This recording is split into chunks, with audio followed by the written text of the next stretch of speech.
On my left, but only physically, is Christopher Hitchens, whose newly published book, God is Not Great, How Religion Poisons Everything, is the occasion for our gathering tonight. And let me say that not only is it the top nonfiction seller on Amazon.com as of this morning, but it will debut at number 3 on the New York Times bestseller list on Sunday. A fervid atheist, as he was described in yesterday's Times Book Review by Michael Kinsley, Mr. Hitchens is a native of Portsmouth, England, a graduate of Oxford, and as of April 13th of this year, his birthday, not insignificantly, a naturalized citizen of these United States. He is let's give him a hand for that. He is a contributing editor to Vanity Fair magazine, where he writes a regular column that just 2 weeks ago was awarded the magazine industry's version of the Pulitzer Prize. And he writes regularly for Slate and the Atlantic Monthly. He is the author of numerous books, including Letters to a Young Contrarian, Why Orwell Matters, and The Trial of Henry Kissinger.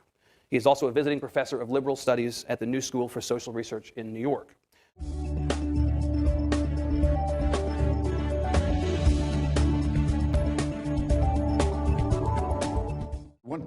The thing I do like about Judaism is something that you haven't, in fact, chosen to stress, which is it does in some ways constitute, I would not say a partnership with God, but a willingness to rebel against him.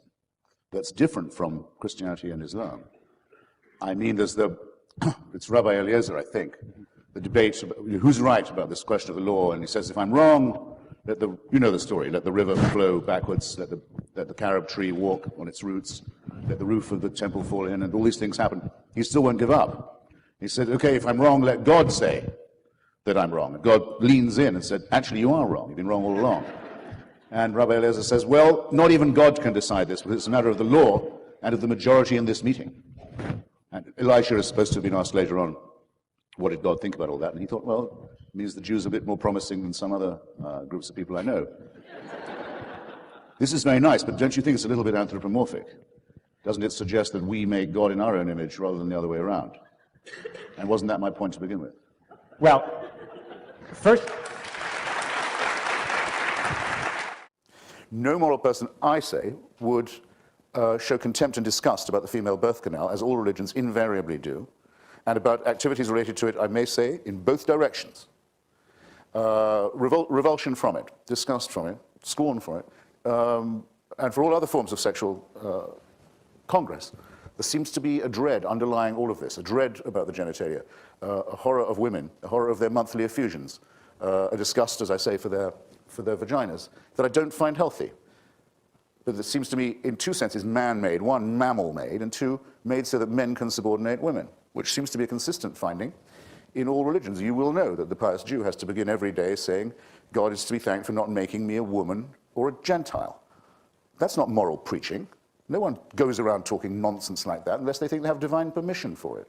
Religion is therefore, yes, a poison, because it spoils even righteous acts. Now, I don't blame you for not reading all my book, and I certainly don't blame you for not quoting all of it. And by the way, we will just have to have a wager on what you said in yours, and I'll stand to my part of it. But I do spend a bit of time on this question of virtue. When a Muslim cab driver, who found a great deal of my money and my wife's money on the backseat of his taxi, and knew very well he could have kept it, we had no means of finding him, went to the trouble he did to bring it back and give it to us and say, well, that's his Muslim duty, wouldn't even accept when I tried to give him 10%, because I knew probably that would be an insult.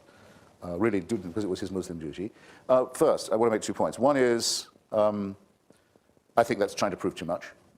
I don't think it's at all to the credit of the Prophet Muhammad, or the Quran, or the Archangel Gabriel, who dictated the nonsense of the Quran to him, that this happens. I think the guy should have done what I would do. You find someone else's money, you take it back to him. If you want to be thought of as a moral person, you just do that. You've done the right thing. It's enough. What is this saying? It's a religious duty. It seems to me to pollute the integrity of the thing. The second is, if you use that to prove that Islam is a good influence, you'll have a lot of work still ahead of you. A great deal of work. All your work is still to come, as it is in your invocations of charity and philanthropy. You've proved absolutely nothing at all. You haven't even suggested a defense of religion as a moral or ethical thing. I think that's all I need to say for now. Okay. Thank you. What's wrong with a moderate religion? What's wrong with, say, liberal Judaism, which doesn't see, it doesn't see the scriptures as divinely written? The main thing that's wrong with it is that it doesn't give me enough to argue with. But there's something, and that I have to tell you this, I find there's something a little bit cowardly about it, and evasive.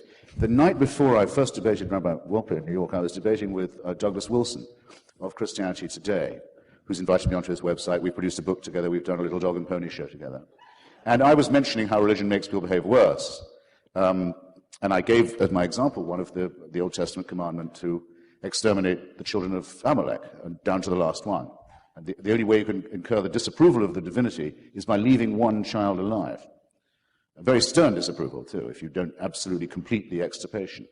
And Douglas, who's the rector of a big church in Moscow, Idaho, and a very important figure in Calvinist circles, says, well, yeah, but that commandment is absolutely valid.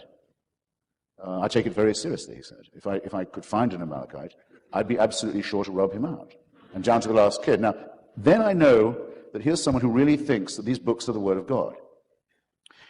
If I run into someone who says they may or may not be the Word of God, I like some bits about them, some bits are okay, make people behave more thoroughly, some bits not, well, we discard those bits. I begin to feel that there's something, well, a little morally slushy going on. It's like what the Catholics call the cafeteria Catholic, or the cafe Christian, the a la carte Christian. Yeah, well, I don't like the bit that says, I've got to stone adulterers, but I do quite like the bit that says, come on. Is this stuff divine revelation or not? Has God revealed himself to us or not? Do we owe God a duty or not? Is morality what we think of as human solidarity ethics, or is it doing God's will? These questions demand answers. And I'm just not impressed by people who say we can have it any which way we like. That's hedonism, not religion. But for these people, a double problem arises. There is first the difficulty of, if not the impossibility, of demonstrating the existence of any creator or designer at all. I think I say something uncontroversial when I say that no theologian has ever conclusively demonstrated that such a designer can or does or ever has existed. The most you can do, by way of the argument from design, is to infer him or her or it from an apparent harmony in the arrangements. And this was at a time when that was the very best that, so to speak, could be done. But religion goes a little further than this already rather impossible task and expects us to believe as follows: that the speaker not only can prove the existence of the said entity, but can claim to know this entity's mind. In fact, can claim to know it quite intimately, can claim to know his or her personal wishes, can in turn tell you what you may do in his name. A quite large arrogation of power, you will suddenly notice, is being granted to the speaker here. The speaker can tell you that he knows, he cannot tell you how, but he can tell you that he knows, for example, that heaven hates ham, that God doesn't want you to eat pork products. He can tell you that God has a very, very strong view about with whom you may have sexual relations, indeed, how you may have sexual relations with others. He can indicate, perhaps a little less convincingly, but no less firmly, that there are certain books or courses of study that you might want to avoid or treat with great suspicion.